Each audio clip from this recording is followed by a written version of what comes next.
Oh man, did you see the 500 the other day? That was a pretty good race. Oh yeah, I got to skip all the rain delay because I was at Lolly and Poppy's house, so he's got the DVR and everything, so just zipped right through it. It was awesome. I think the race overall was pretty good, but that Ryan Preece flip, he cannot catch a break at Daytona. I was like scared out of my mind for him, obviously, and then I was also laughing at the fact that it's been 2 years in a row and he's had horrible flips in both years. Well, I guess the first one was 2023, so not 2 years in a row, but 2 different years that he's had this crazy, awful crash. I was kind of upset with NASCAR because this next gen car was supposed to be really good and really safe and all this other random stuff. They put a diffuser on it to give it more downforce. They cut the horsepower, so now they're slower. They made them way boxier and like, I don't know if they're heavier or not, but they look really heavy. So it just took away from the overall outside appeal and the horsepower. But then you make the entire underside a complete flat surface. It's just like Ryan Preece said after he got checked from the care center. It's like you walk out on a windy day with a piece of plywood and the plywood's gonna come straight up and smack you right in the face. I don't get why NASCAR didn't see that. It was like, why did you put the wing on the car tomorrow in the early 2010s? I mean, that was a disaster with the flips. But the good thing about that car was that it could absorb energy. With the next gen car, not only does it flip like crazy, it doesn't just do a normal flip like the old cars used to do. It goes up and it comes down, and it does it multiple times. So there's a lot of stuff going on with that. And okay, first of all, I mentioned it doesn't have the curbside appeal that the old cars used to have. They're big, they're bulky, I think they're heavier, and they cut the horsepower, and they're just taken down a notch from the last cars that they used. Second of all, it's a safety concern because, like, at least the old car could absorb energy. This new car is so stiff. They made the parts that they need to be stiff, like, break all the time, like the toe links. And that was a disaster. And then they made aluminum rims, so the wheels break sometimes. And that's also a disaster. But then you make the overall body and the chassis and the stuff that's supposed to absorb the energy from these wrecks, and you made it, like, stiffer than anything on the car. So where does that extra energy get absorbed? Well, the safer barrier is already absorbing as much energy as it can.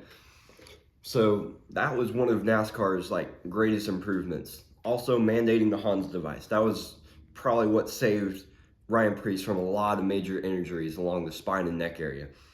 But even like he said, he was bottoming out in the Hans device. So all that extra energy that's not being absorbed by the chassis is getting directly absorbed by the driver. And it's just like Kevin and Clint were talking about in the booth. You just absorb all that energy right into your back and spine area. And it can cause some really horrible injuries. Now, I'm not saying that we should try to prevent every injury from happening. This is NASCAR. This is why only a select number of drivers are able to drive in this series, is because it is dangerous. And dangerous, this is going to sound weird to people who don't get it, and it's going to make a lot of sense to people who do get it. Danger is part of the big attraction of the sport. It has been all the way back post-World War II era. And it's always just been who can take the hardest lick and walk away from it, right? I mean, that's what draws a lot of people. If I asked a bunch of my friends right now why they ever watched racing, they would probably say because of the wrecks. Now, I'm not hating on the wrecks. Flips are going to happen. And some major wrecks are going to happen as well. Like we saw Chris Buescher, what started that wreck is he got turned into the outside wall. He almost went over right there just by hitting the safer barrier. But thankfully his car was able to set back down and Preece's car wasn't. So I'm not saying that it's bad to have any major wrecks in NASCAR or anything, but I'm just saying, like, don't call this car safer and like, oh, we were going to prevent all these flips and everything, and then still don't take into account the fact that it still can happen. I mean, I feel like for the past 15 years, NASCAR has always been trying to prevent flips and always been trying to prevent these major wrecks, which would help the teams out. I mean, more cars make it to the end of the race, you get more points based on where you finish and stuff like that. So it would help the drivers themselves, but for the fan appeal, for the national, international audience, I mean, there's going to be major wrecks. So quit trying to prevent them, because you look stupid when you try to prevent them and then you still make something that can literally cause a car to flip from the front. I've never seen a car do a complete backflip like that. It's always been spin around, get the air underneath the bottom of the car, and flip it over. It has never come up from the front and just hit that solid flat body. I'm pretty sure if it was in the old cars where the bottom wasn't completely flat, it would not have happened. Now, if you flipped on the side and spun around, kind of like what was going to happen if you hadn't already flipped, then it probably would have flipped, because you have the more surface area of the side compared to the surface area of the front. But really, this is just between me and NASCAR right now. So,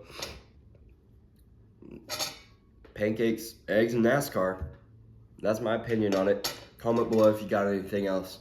I'll see you later.